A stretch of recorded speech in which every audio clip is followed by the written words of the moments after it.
crick, crack, monkey break it back for a piece of pomerac. In a rusty hamster. Happy Indian Arrival Day. I'm here in the garden with my friend and brother of many, many years, Shri Raviji. We met a long time ago when I started having Indian Arrival Day programs in the library in Belmont, where I was in charge, long before those programs were popular. Jai Shri Ram. Happy Indian Arrival. I joined N2 Springer, well-known icon of Black Power days and librarian, good friend for many years and a family. Well, I've been invited to tell stories about, and choose a story about my Aaja. Aaja means paternal grandparent, grandfather. He came from a small village called Tirpokhar in Bihar. And he came just at the tail end of the Indianship. So this story is about him.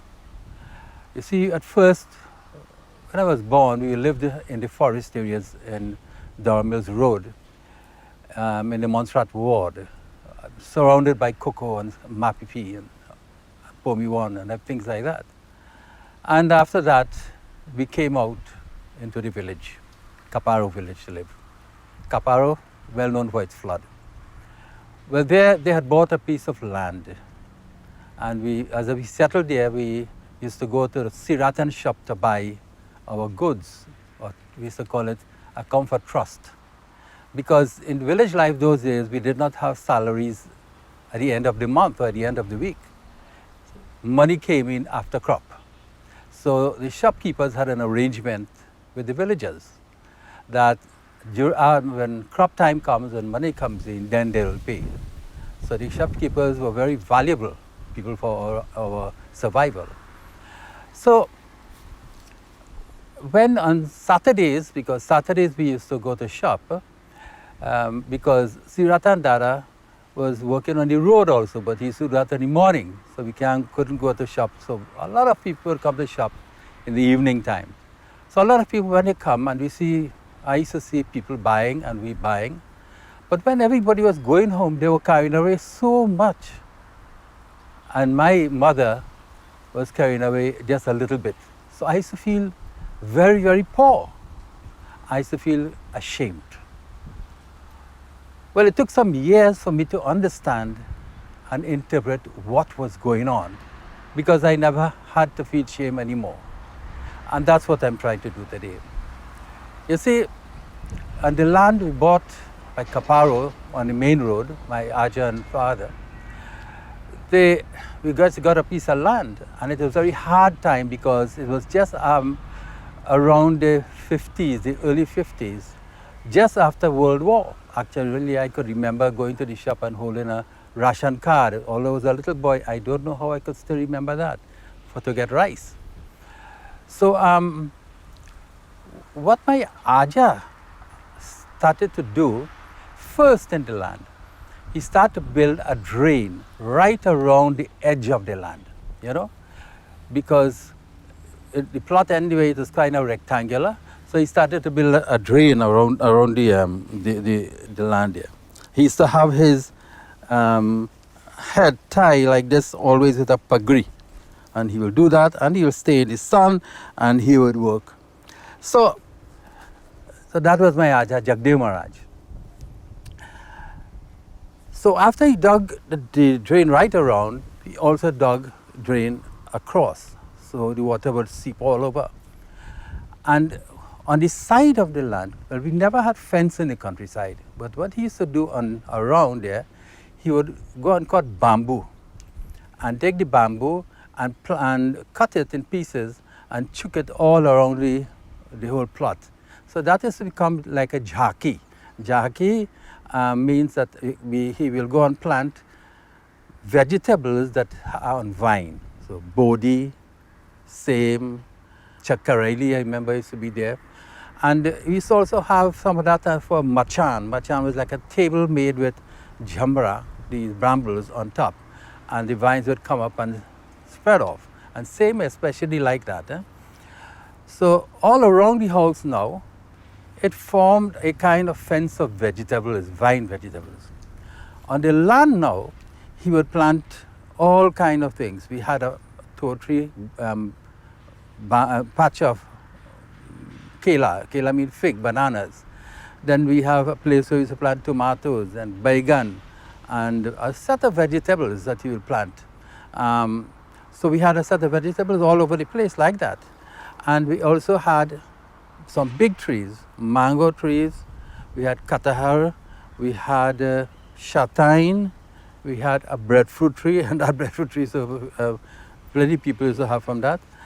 So the whole place, and we had cashew, and we had some citrus, and 1 lemon tree which lasted long, long, long, and had real big picker, because once I got choked with a foot, it took me a foot, and they had to tie a piece of malling to, and somebody had to hold my foot and pull it out. So deep that went, and it was so big a picker. All across now, so we had all of these planted, but that was not all. The family bought a cow, was a black and white cow. That cow come like a member of the family. As a matter of fact, when people used to come, families used to come home, we used to go and sleep in the cow pen too.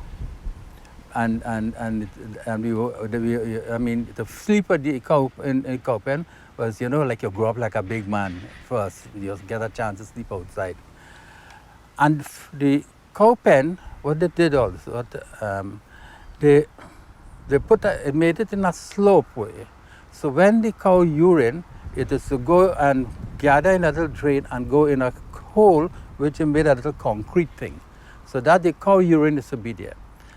So the manure is to use for manuring all the trees. And the cow urine, we used to take a piece of, we have tin cup for milk. And we used to take one of that, put a handle and dip it and go and drop it by a little half cup by each one.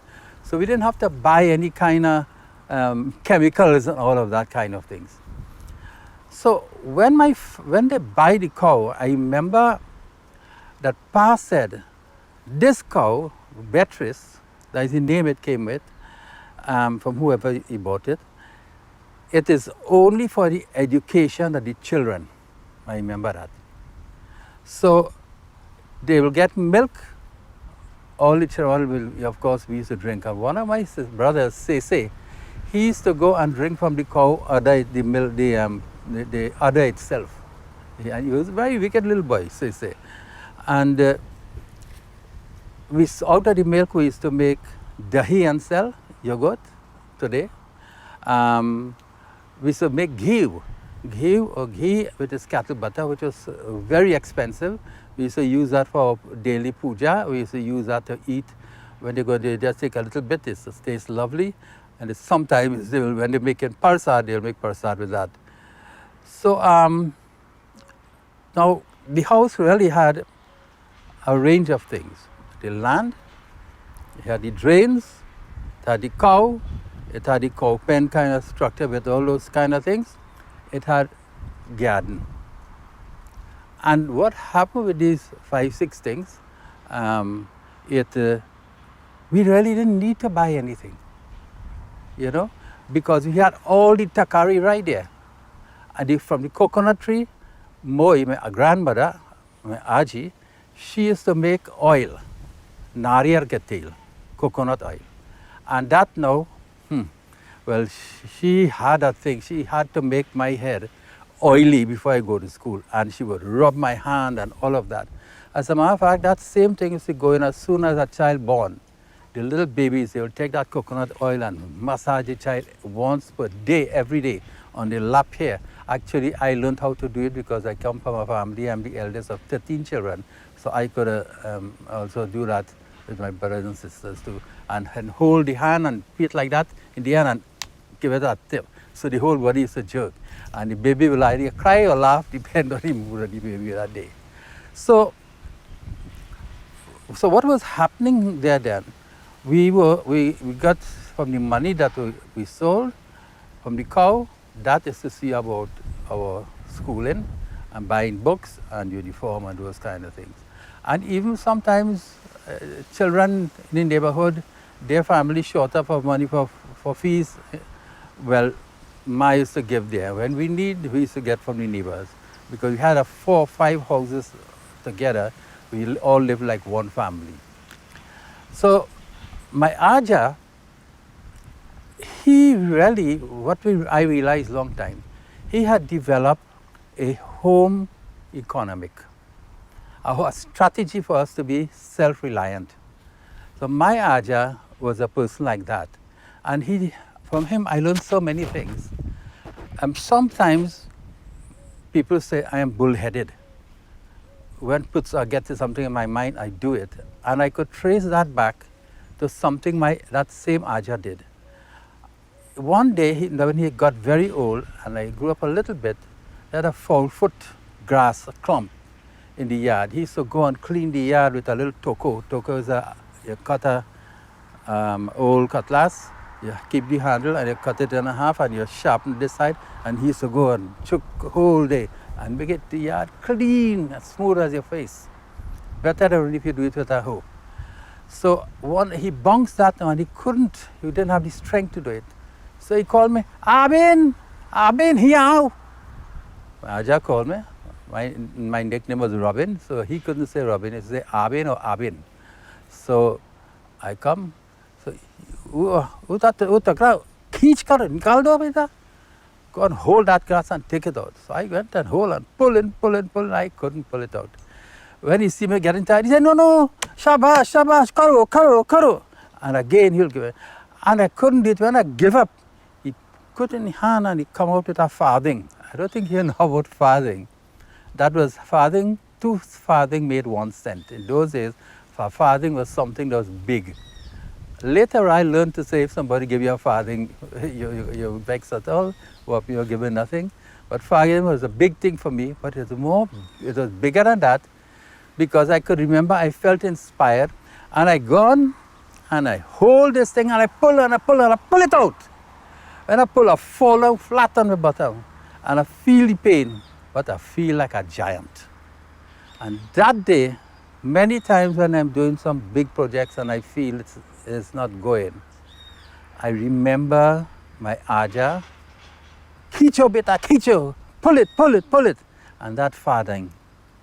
And I remember how he, out of his own native village resistance, experience and wisdom that he came with, he could have created a home economy that sustained us. We didn't have money, but we didn't want much. Jai Shri Ram, Jagdi Maharaji, good to remember you, my Aaja, and all our ancestors. I hope that all the ancestors, wherever they are, from all the peoples of our land, be peaceful, and also look down upon us and inspire us to be peaceful with each other. Jai Shri Ram.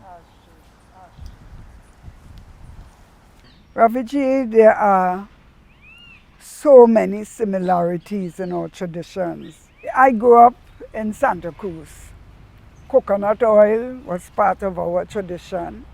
Planting, we plant everything. I know my mother, everywhere we live, even when we moved from Santa Cruz, and she would always symbolically plant a piece of cane in the yard. We make coconut oil, that is what we used to cook with everything. And when you go to school, the children laugh at you because they find you're smelling of coconut oil, your foot shining with the grease from the coconut oil, your head with the coconut oil, you're cooking with the coconut oil. And this economic system is so geared against our being independent and valuing what we own. You know, we stop using the coconut oil. And now all kind of fancy thing they're making, coming back with coconut oil in it, and now you're getting told that coconut oil is the best thing for you. So in that way again, we have to value our traditions. I remember my grandfather, who died at 106, Pajimpi. He spoke He never spoke English good, that's the first thing, because he came from St. Vincent. But he spoke Bhojpuri, he spoke Spanish, he spoke Vinci, who used to give me pipe and sing for me. Remember I tell you about him? Yeah. We have great stories about him, but that is a story for another day. We have to continue sharing these stories, and we hope that the values that they have will strike a chord in the hearts of whoever listening. So again, happy Indian Arrival Day.